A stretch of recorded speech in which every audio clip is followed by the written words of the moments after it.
महाराज जी, मैं विद्यार्थी हूँ और नौकरी प्राप्त करने के लिए मैंने बहुत मेहनत की, लेकिन सफलता नहीं मिली। वहीं मेरे मित्र जिन्होंने बहुत कम या बिल्कुल परिश्रम नहीं किया, उनको बहुत अच्छी नौकरी मिली। महाराज जी, ये सबसे मन में तुलना की भावना आती है और आगे आने वाले समय में परिश्रम करने में भी मन नहीं ऐसा लगता। आता है और ऐसा होता है और ऐसा होता ही रहेगा। इसमें क्या होता है बच्चा कि ईमानदारी से देखो, तुम पुरुषार्थ मतलब मेहनत तो खूब कर रहे हो। ऐसा कोई नहीं चाहता कि मैं फेल हूं, ऐसा कोई नहीं चाहता कि मेरा कहीं स्तर गिरे। सब बड़े बनना चाहते हैं, सब सुखी होना चाहते हैं, पर प्रायः सफलता किसी किसी को मिलती है। जो तुमसे कम मेहनत किए होगा वो भी सफल दिखाई दे सकता है, जो तुमसे कम बुद्धि रखता है वो भी ऊंचे पद पर बैठा दिखाई दे सकता है। इसका तात्पर्य होता है पूर्व प्रारब्ध। अब इसे माने या ना माने, जैसे वर्तमान में हम मेहनत बहुत कर रहे हैं, पर हमारा कर्म है हमें दुख देने के लिए तत्पर है, तो हर जगह से मुझे गिरा रहा है, हर जगह से परास्त कर रहा है। व्यापार में घाटा, पढ़ाई में वो चाहे जितना पढ़े वो उतने नंबर नहीं ला पा रहा है, वो चाहे जितना प्रयास करे उसे। इंजीनियरिंग पढ़े बड़े बड़े और गांव गली में ऐसे बैठे, कोई उनको नौकरी नहीं मिल रही। कितने ऐसे बहुत बुद्धिमान हैं लेकिन खाने पीने तक की व्यवस्था सही नहीं है। कितने ऐसे हैं कि उनको ज्ञान नहीं, बिल्कुल बुद्धिमंद भी है लेकिन वो कार में चल रहे हैं, भारी व्यवस्थाएं हैं। पूर्व पुण्य और पूर्व पाप। अब हम क्या करें, नया ऐसा कार्य करें कि पूर्व को विध्वंस कर दें। वो है भगवान का आश्रय और भजन, दूसरा कोई नहीं।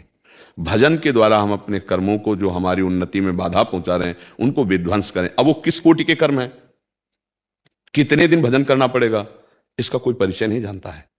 इसीलिए हम धर्म पूर्वक वर्तमान में चले, कोई पाप ना करें और नाम जप करें, और विश्वास ये रखें कि एक न एक दिन हमें सफलता मिलेगी, जिस दिन हमारे असफलता प्रदान करने वाले पाप कर्म वो नष्ट हो जाएंगे, पक्का मिल जाएगी। मान लो आप पढ़ रहे हो तो आप पढ़ाई में एक साथ नाम को भी ले लीजिए। जो व्यर्थ में समय नष्ट कर रहे हैं वो नाम में आ जाइए। तो ये नाम क्या करेगा, आपकी उन्नति करेगा, आपकी बाधाओं को नष्ट कर देगा।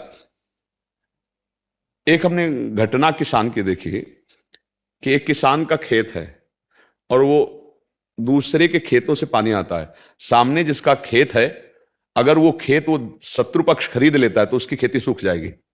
और वो बहुत धर्म से चलने वाले, भजन करने वाले। अब वो लोग गए और उस जो खेत बेच रहा था शत्रु पक्ष, उसका जाकर के बोला, जितने तुम लाख हजार बोलोगे हम देंगे, लेकिन खेती हमें दोगे। और वो पक्ष जो इतनी क्षमता नहीं रखता था, अगर उसको वो खेती ना मिले तो उसका खेत सूख जाएगा। और वो धर्मात्मा पुरुष है, उसके पास उतना धन नहीं है, और उसने भगवान से प्रार्थना की कि भगवान आप जानते हो कि अर्थ है नहीं, और अगर वो खेत नहीं मिला तो हमारी खेती सारी सूख जाएगी, वो पानी नहीं आने देगा। जानते हो वहां से उत्तर आया था, जब आदमी भेजा गया था तो ये उत्तर आया था कि इनके घरों में संत जन भोजन करते हैं, ये धर्म से चलते हैं, अगर ये हमको पैसे ना भी देंगे तो खेती इन्हीं को लिखाएंगे हम। वो व्यक्ति जाकर के उनको काफी पैसे बढ़ाकर दे रहे, उन्होंने उनको नहीं दिया। यहां तक कि वो कचहरी तक उनके साथ गए, उनको नहीं दिया, और उनको दिया जिनके पास अर्थ भी कम था और ज्यादा पावर भी नहीं था। ये किसने किया, भगवान ने। ये बात हम, और वो मिलते ही खेती में सारी सुविधाएं उनकी पहुंच जाएंगी, जल आदि की, जहां से ट्यूबवेल था। अगर वो ना मिलता तो उनकी खेती सुखा देते। ऐसे लोगों स्वभाव के थे कि हम नहीं जाने देंगे। हमें लगता है धर्म से चला जाए और नाम जब किया जाए। ये जीवन भर बात याद रही कि इनके घर में संत पाते हैं, ये धर्म से चलते हैं, अगर ये पैसे नहीं देंगे तो भी खेती लिखा देंगे हम, बेचेंगे तो उसी को बेचेंगे, वो चाहे जितना कम दे पैसा। ये बात किसने उनके दिमाग में डाली। अर्थ तो बड़ा प्रलोभन की चीज होती है, भैया बेच ही रहे तो जब जहां हमें ज्यादा मिल रहा है उसी को देंगे, लेकिन धर्म की बात। तो हम अगर धर्म से चलते हैं, नाम जप करते हैं, तो भगवान मति बदल देते हैं। हमें लगता है यदि हम नाम जप करें और धर्म से चलें तो भगवान सहयोग करते हैं, ये देखा गया है। हर उन्नति हमारा पाप कर्म गिराना चाहता है, पाप कर्म बाधा देता है। अब जैसे कोई अभी वर्तमान में पाप कर रहा हो, बढ़ता चला जा रहा है, तो उसका पूर्व का पुण्य उसे बढ़ा रहा है। वर्तमान में पुण्य कर रहा हो, गिरता चला जा रहा है, वो उसका पूर्व का पाप नष्ट हो रहा है, उसको गिरा रहा है। अब जब पुण्य इस कोटि का हो जाए, नाम जब भजन, कि उसको विध्वंस कर दे, तब मंगल होता है। अब ये बात समझ में आ जाए तो है।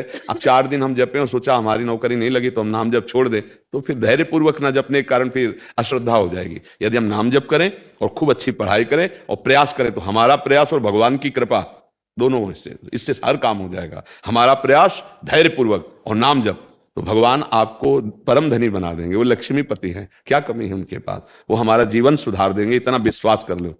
जरूरी थोड़ी कि नौकरी के द्वारा ही तुम्हें धन मिलेगा। वो कहां से कैसे व्यवस्था करते, ये तो भगवान का जो भजन करते वो जानते हैं। वो किस दिशा से आपको धनी बना देंगे आपको पता भी नहीं चलेगा।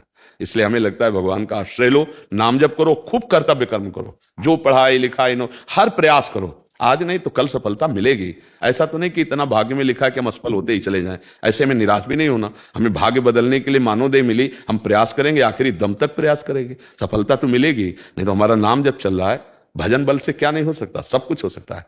ठीक है, निराश मत होइए। मेरी तो यही प्रार्थना है अध्यात्म की कि नाम जप कीजिए और खूब पढ़ाई कीजिए, खूब मेहनत कीजिए। परिणाम अगर एक बार सही नहीं आ रहा, 2 बार सही नहीं आ रहा, तो आखिरी में आएगा ही। भगवान आज्ञा करते हैं कर्मण्येवाधिकारस्ते मा फलेषु कदाचन। भगवान आज्ञा करते हैं सुख दुखे समय कृत्वा लाभा लाभो जया जयो। सुख दुख में, लाभ हानि में, जय पराजय में समान भाव रख, आगे बढ़ तो विजय मिल जाएगी।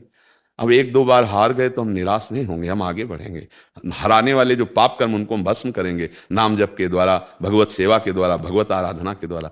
भगवान पुकारने से, आराधना करने से अवतार ले लेते हैं, तो फिर हमारा काम क्यों नहीं बन जाएगा?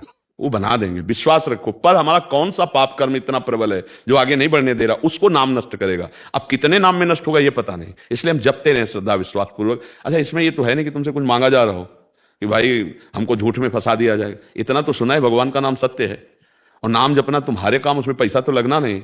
अच्छा, वो फ्री टाइम में जप लो, जब आप खेल कूद में, गेम आदि मनोरंजन में लगते, उस समय नाम जप कर लो और खूब मन से पढ़ाई करो, खूब मेहनत करो, जीवन मंगल में हो जाएगा।